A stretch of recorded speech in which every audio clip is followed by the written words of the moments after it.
नमस्कार दोस्तों। आज हम लोग एक बहुत ही इंटरेस्टिंग टॉपिक का ऊपर चर्चा करने वाले हैं। हम लोग जब भी फ्यूचर्स में या ऑप्शंस में ट्रेड करते हैं तो हम लोग क्या देखते हैं? ओनली ओपन इंटरेस्ट, है कि नहीं? लेकिन ओपन इंटरेस्ट के अलावा आपको बहुत सारा फैक्टर्स कंसीडर करनी चाहिए ट्रेड करते वक्त। और उसमें से एक प्राइम फैक्टर है कंपनी का रॉ मटेरियल कॉस्ट। जैसे टेक्सटाइल सेक्टर का रॉ मटेरियल क्या है? जूट है और कॉटन, रुई। कॉटन और जूट की प्राइस में अगर कमी आएगी तो कंपनी का प्रोडक्शन कॉस्ट कम होएगा, है कि नहीं? और उसकी वजह से कंपनी का प्रॉफिट भी बढ़ेगा। और कंपनी का प्रॉफिट बढ़ना मतलब शेयर प्राइस भी बढ़ना। ठीक है? तो ये रॉ मटेरियल कॉस्ट को हम लोग कंसीडर करके कैसे उसका फायदा उठा सके उसके बारे में आज हम लोग चर्चा करेंगे। तो कुछ दिन पहले मैंने एक वीडियो बनाया था, एक डेढ़ महीना पहले। वहां पर मैंने लिस्ट ऑफ डेरिवेटिव स्टॉक्स दिखाया। ठीक है? उसमें 45 स्टॉक्स दिखाया। येस बैंक को छोड़ के 44 स्टॉक होता है, क्योंकि येस बैंक बहुत ही वॉलेटाइल है। तो इसमें मैंने आपको सेक्टर्स भी दिखाया। तो सेक्टर इसीलिए दिखाया ताकि आप रॉ मटेरियल कॉस्ट को भी कंसीडर कर सको। तो ये जो रॉ मटेरियल होता है, ये हर एक सेक्टर का अलग अलग रॉ मटेरियल होता है। जैसे एनर्जी सेक्टर का रॉ मटेरियल अलग है, बैंकिंग सेक्टर का अलग है, आईटी सेक्टर का अलग है।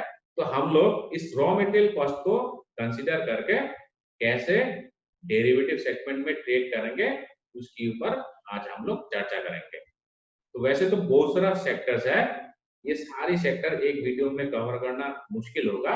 इसीलिए आज हम लोग सिर्फ एनर्जी सेक्टर के बारे में डिस्कस करें। तो आगे बढ़ने से पहले मैं आपसे अनुरोध करूंगा, अगर आप पहली बार हमारे चैनल देख रहे हो या फिर आपने अभी तक हमारे चैनल को सब्सक्राइब नहीं किए हो, तो प्लीज चैनल को सब्सक्राइब करना और साथ में घंटी भी दबा दीजिएगा, ताकि हम लोग जब भी ऐसा वीडियो अपलोड करें, अच्छा अच्छा वीडियो, उसका इंटीमेशन सबसे पहले आप ही को मिल जाए। तो एनीवे अभी चलते हैं, हम लोग एनर्जी सेक्टर्स के बारे में डिस्कस करते हैं। तो एनर्जी सेक्टर्स में यहाँ पर कितना स्टॉक्स है वो पहले हम लोग देख लेते हैं। तो इस लिस्ट में एनर्जी सेक्टर्स में आपका एक दो तीन चार पाँच छह टू कंपनियां हैं। ठीक है? और छह टू कंपनी का जो रॉ मटेरियल है वो है क्रूड ऑयल। तो क्रूड ऑयल की जो प्राइस है, क्रूड ऑयल की प्राइस ये सारी कंपनी को इम्पैक्ट डालता है। और ये जो कंपनी है रिलायंस, भारत पेट्रोलियम, ओएनजीसी, ये हर एक कंपनी का अलग अलग इम्पैक्ट होगा क्रूड ऑयल प्राइस का। और वो क्या होगा वो मैं आपको दिखाता हूँ। ये एनर्जी सेक्टर्स में mainly two types of companies है। एक है आपका अपस्ट्रीम कंपनी और एक है आपका डाउनस्ट्रीम कंपनी। अपस्ट्रीम कंपनी मतलब जो लोग ऑयल को एक्सप्लोर करते हैं और उसको प्रोडक्शन करते हैं। ठीक है? जैसे ओएनजीसी हो गया और ऑयल इंडिया हो गया।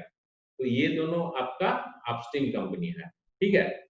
तो ये अपस्ट्रीम कंपनी का क्रूड ऑयल जो है ये एक प्रोडक्ट है कि नहीं? क्रूड ऑयल ही उन लोग का फाइनल प्रोडक्ट है। क्रूड ऑयल बेच के ही उन लोग प्रॉफिट कमाता है। तो क्रूड ऑयल का प्राइस अगर बढ़ेगा तो ये सारी कंपनीज का क्या होगा? प्रॉफिट होगा या लॉस होगा?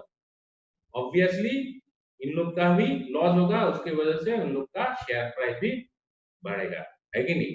तो अपस्ट्रीम कंपनी में यहाँ पर जितना सारा कंपनीज है उसमें से सिर्फ ओएनजीसी ही अपस्ट्रीम कंपनी है। तो अपस्ट्रीम कंपनी में आपको क्या देख के ट्रेड लेना है? जब भी क्रूड की प्राइस बढ़ेगी उस टाइम आपको लॉन्ग पोजीशंस बनानी है। ठीक है? और अगर क्रूड की प्राइस घटता है, अगर डाउन ट्रेंड में है, तो फिर आपको उसमें शॉर्ट पोजीशंस बनानी है, क्योंकि यहाँ पर क्रूड की प्राइस और आपका कंपनी का प्राइस पैरेलली चलेगा। चलो इसको मैं आपको चार्ट में दिखाता हूँ, तब फिर आपका ये कंसेप्ट अच्छी तरीके से क्लियर हो जाएगी। तो ये जो आप चार्ट देख रहे हो ये ब्रांड क्रूड की चार्ट है, क्योंकि हम लोग इंडिया में ब्रांड क्रूड को ही कंसिडर करते हैं। तो ये तो रिसेंट जो हाई था वो यहाँ पर बनाया था 2018 में, ये 87 88 के आसपास बनाया था। और वहां से फिर ये कंटिन्यूअस डाउन ट्रेंड में है। तो यहाँ पर मैं ओएनजीसी का प्राइस भी सुपर इम्पोज कर देता हूँ। तो यहाँ पर आप देखो क्लियरली यहाँ पर मालूम पड़ रहा है ओएनजीसी की जो प्राइस है वो क्रूड के साथ पैरेलली चल रहा है कि नहीं। ये रिसेंट डाउनफॉल तो छोड़ दीजिए, ये जो हम लोग अभी कोरोना पैंडेमिक के वजह से डाउनफॉल हुआ उसके वजह से तो हर कंपनी का शेयर प्राइस डाउन हुआ, तो इसको हम लोग नेग्लेक्ट करते हैं। और उसको छोड़ के आप देखिए क्रूड की प्राइस जो है, ये ब्लू वाली जो चार्ट है ये क्रूड की प्राइस है और ये जो ऑरेंज वाली चार्ट है ये आपका ओएनजीसी का प्राइस है। तो ये देखो बिल्कुल पैरेलली ही मूव करता है, तो इसको हमें कंसीडर करके ट्रेड लेनी है। अगर क्रूड की प्राइस बढ़ता है तो हम लोग इसमें लॉन्ग पोजीशंस बनाएंगे ओएनजीसी में। अगर क्रूड की प्राइस फॉल होती है तब फिर हम लोग इसमें शॉर्ट पोजीशन बनाएंगे। ठीक है, तो ये क्या अपस्ट्रीम कंपनी। अभी हम लोग डाउनस्ट्रीम कंपनी भी देख लेते हैं। डाउनस्ट्रीम कंपनी मतलब कौन सी कंपनी है? डाउनस्ट्रीम कंपनी मतलब जो लोग ऑयल को रिफाइन करते हैं, कच्चा तेल को रिफाइन करते हैं और उसका मार्केटिंग भी करता है। तो ये सारी कंपनीज का क्रूड ऑयल के साथ कैसा रिलेशन है?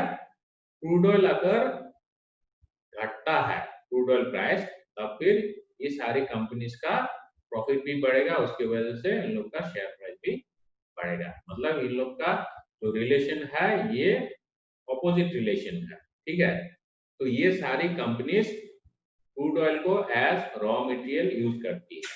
ठीक है, इसीलिए इन लोग का कोरिलेशन उल्टा है, नेगेटिव कोरिलेशन। ठीक है, जैसे आपका रिलायंस इंडस्ट्रीज हो गया, भारत पेट्रोलियम हो गया, हिंदुस्तान पेट्रोलियम कॉर्पोरेशन हो गया, इंडियन ऑयल, गेल।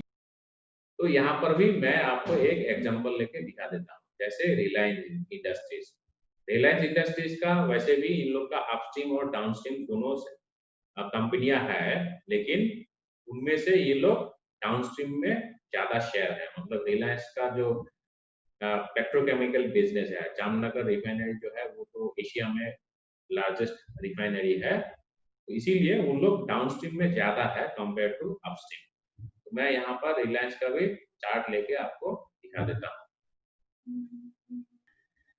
यहाँ पर देखिए, ये तो मैं छोड़ देता हूँ, जैसे रिसेंट जो डाउनफॉल हुआ। अगर आप हिस्टोरिकल चार्ट देखोगे यहाँ पर छोटा छोटा मूवमेंट भी यहाँ पर बहुत मायने रखता है। जैसे यहाँ पर देखिए, यहाँ पर क्रूड की प्राइस डाउन हुआ था, इसकी वजह से रिलायंस की शेयर प्राइस ऊपर गया। ठीक है, और यहाँ पर अप होना चालू हुआ, इसलिए यहाँ पर भी डाउन हुआ। उसके बाद यहाँ पर भी देखिए, ये जैसे प्राइस डाउन हो रहा था इसलिए रिलायंस की प्राइस देखो कितना भागा तेजी से। तो ये नॉट ओनली रिलायंस, जितना अपस्ट्रीम कंपनीज है, मतलब जो लोग मार्केटिंग करता है या रिफाइनिंग करता है, वो कंपनीज का शेयर प्राइस बढ़ा है जब भी क्रूड का प्राइस घटा। ठीक है, यहाँ पर भी देखिए क्रूड की प्राइस घटा है और ये रिलायंस की प्राइस बढ़ा है। ठीक है, तो इसका भी आप लोग फायदा उठा के ट्रेड कर सकते हो। जब भी